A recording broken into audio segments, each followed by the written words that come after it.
So this video is about the male gaze. No, not you. Put the wet wipes away. Pride Month is over. The male gaze. Because these two women have been getting smoked online. People have been calling them whores. And at first I thought, okay, who gives a fuck? Men call everyone a whore. They call Lois Griffin from Family Guy a whore. But then I realized that it was women calling them whores, and I was intrigued. I love a good catfight. So basically, the girls back home have been calling this girl a whore because she's selling bars of soap made out of her bath water. And they've been calling this girl a whore because she dropped to her knees for an album cover and had her hair pulled back by a man. So I thought that we would play a little whore court today and see what the verdict is. Are these bitches selling out our gender, or are they feminist icons? Because it has to be one or the other, apparently. Suspect 1.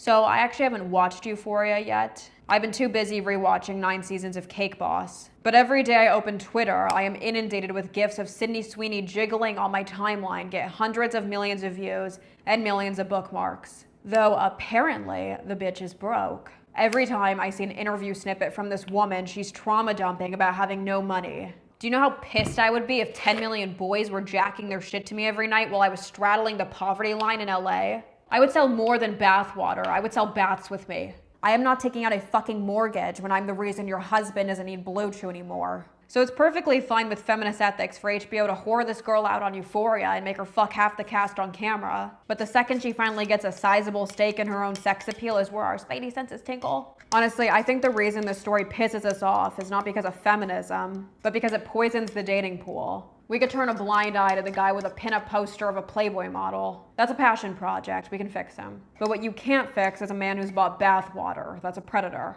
Personally, if I was showering at a guy's house and I saw Sydney's bath water soap, I'd report him to the police for domestic violence, but that's just me. Anyway, Sydney's exonerated. I'd go so far as to say it's empowering, because if selling soap will get her to stop pity farming on her press junkets, then I'm happy for her. I just don't think it's good for feminism for a woman who's basically treated by the boys as a walking cum tribute to also be broke. It's not good for morale. Let's discuss suspect 2, Sabrina Carpenter. The girlies on Substack had a field day with this one. Every day, the internet sheds a tear when they realize that their favorite millionaire pop star, who works with rapists, performs at galas which bankroll ethnic cleansing, and performs private concerts for dictators, apparently also isn't well versed in feminist ethics. We were devastated by the news that the girl who sings about BBC and gets Eiffel Towered on stage is also into hair pulling. But also, I don't understand largely flocking to someone for their sex appeal and then getting mad when they do sex appeal. Because at the end of the day, nobody went to a fucking Sabrina Carpenter concert until she started dressing like a disco ball fleshlight. Respectfully, love the look.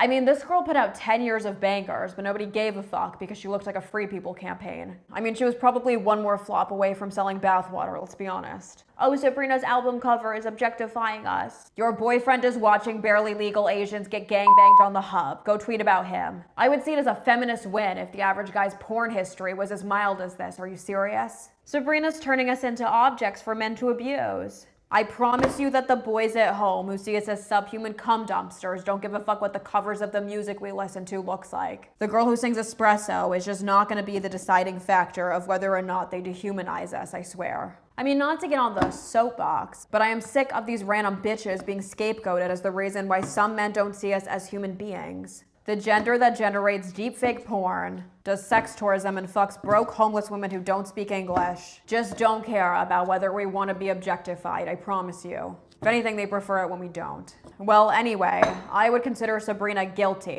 because this cover feels like a pet play dog whistle. And though I hate to kink shame my queens, I personally think that if you do pet play, you should role play the part where you get put down. Thank you for watching Whore Court. You can buy my soap at the link in my bio. It's made with drops of my toilet water.